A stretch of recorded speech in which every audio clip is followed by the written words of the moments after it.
Greetings, programs, and welcome to episode 22 of Thumb Wars Presents Blistered Reviews. I'm your host, Sean Cronenfeld, and this time around we're going Nazi hunting with the latest entry in the long-running FPS franchise, Wolfenstein. Does this newest attempt to bring the series into the modern age succeed, or is it time for old BJ to hang up his guns for good?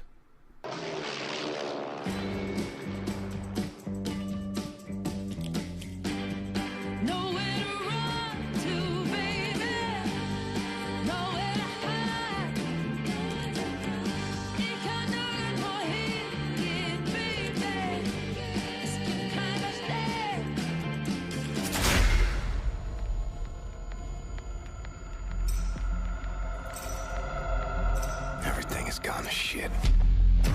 Outclassed and outgunned. We can't catch up. People are getting desperate. People are dying. The resistance calls on you. Berlin. Come in, Berlin. What's your status? We're in bad shape, Captain. Completely surrounded. They're gonna find all of us.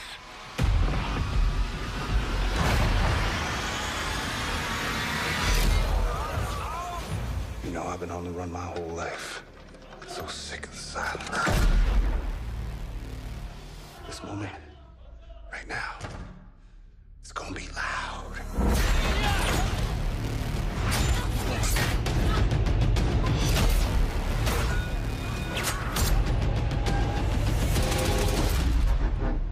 These machines in our possession, we can go anywhere, hit anything, arm ourselves to the hilt. We will rise up and take down Death's head for good.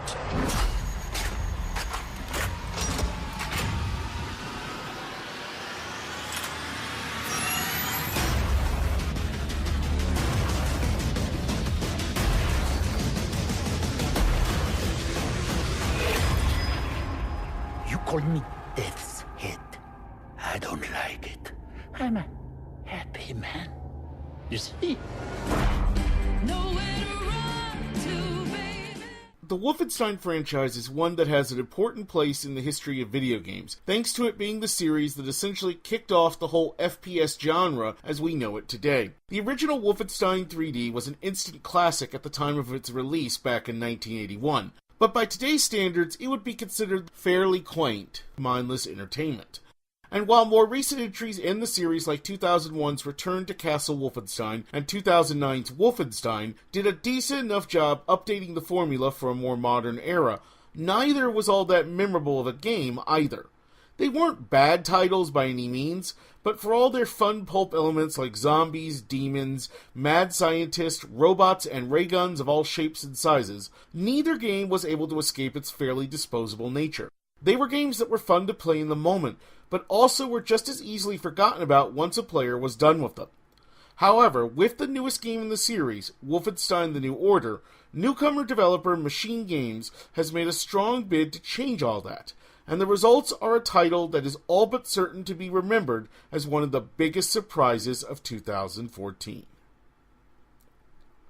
The good: story, characters, general gunplay, stealth, downtime missions, audio, replay value. The bad: dual wielding, laser cutter, little innovation, inconsistent visuals, enemy AI. The ugly: General Death's Head. The sight of him alone is enough to cause unease, but once he begins speaking, ugh.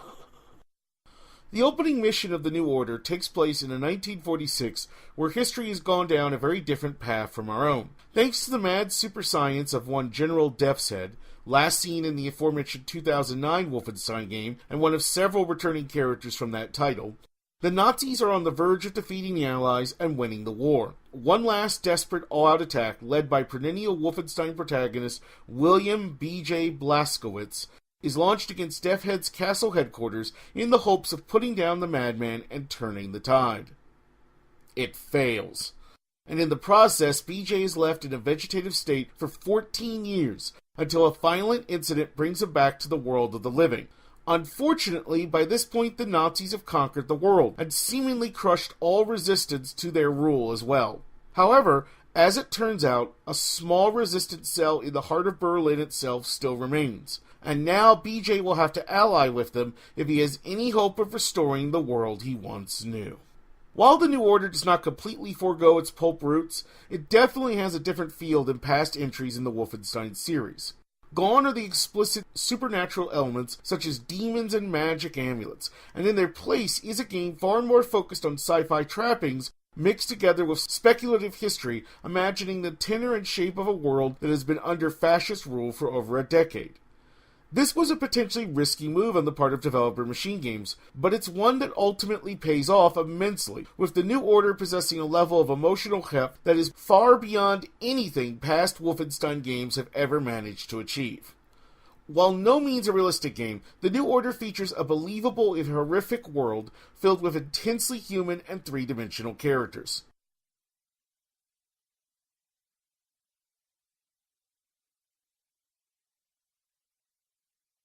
Chief among these is BJ himself, who has gone from the shallow one-liner delivery mechanism of past games to a more world-weary yet still determined figure, whose refusal to simply accept the hell that has become life in general under Nazi rule makes him a highly compelling hero for players to step into the shoes of. The game opens with BJ dreaming of an ordinary life that he himself then rejects in acknowledgement of the stain all the killing has left on his soul. And yet, for all his newfound tendency towards self-examination, BJ remains the consummate old-school game hero, and indeed his often exasperated reactions to the complicated missions he's given, along with his desire to simply kill Nazis and blow things up, makes for some much-needed humor amidst the grimness that pervades so much of the New Order. What really lets the New Order stand out from its FPS peers both old and new is just how often it's prepared to dial back on the action and focus on character and world building instead. Machine Games is composed largely of developers whose past efforts included Riddick, Escape from Butcher Bay, and The Darkness, both FPS games that prioritize story and character at least as much as shooting things. So it should come as no surprise that the same is true for the New Order as well, and several times between missions, players will return to the headquarters of the resistance cell that BJ ends up joining, and there they'll be able to talk to others, pick up some simple side quests, examine articles that lay out the history of this alternate world, and even simply catch up on some sleep. This headquarters is filled with small touches that really bring the setting to life, and in general, these interludes add immensely to the game's overall depth and emotional impact, in a way that is impressive to say the least. Less impressive is the title's gameplay, which while never bad or even boring, certainly is not nearly as ambitious as its writing. General gunplay in the New Order tends to consist of a deliberate throwback to the Wolfenstein games of yore, with BJ being able to carry dozens of weapons at once and the foregoing of regenerating health in favor of old-school health and armor pickups instead. Nor does the game attempt to add in some sort of gimmick like the veil of its 2009 predecessor, and instead what awaits players is gameplay that in general will, for good or bad, feel instantly familiar.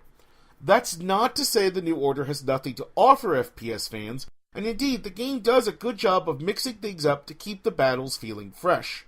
This includes clever deployment of different enemy types, expansive levels to explore, and plenty of unique set pieces like climbing a massive, several stories tall castle wall using a grappling hook while simultaneously gunning down Nazis, dodging the pursuit of a massive and monstrous unkillable robot dog, or riding a giant rocket-launching, chain-gun-wielding mech suit in order to escape a Nazi labor camp. The game also includes basic stealth elements, and unlike most action games that throw in such a mechanic, stealth in the New Order never becomes annoying.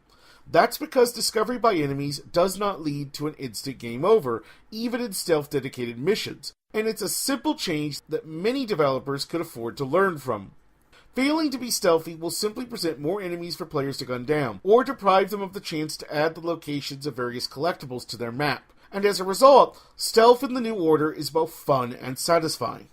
Of course, on the flip side, stealth in the game is hardly that challenging either, thanks to bone-stupid enemy AI that causes enemy soldiers to blithely walk over the bodies of fallen comrades without reacting, and their in-combat tactics are hardly much better.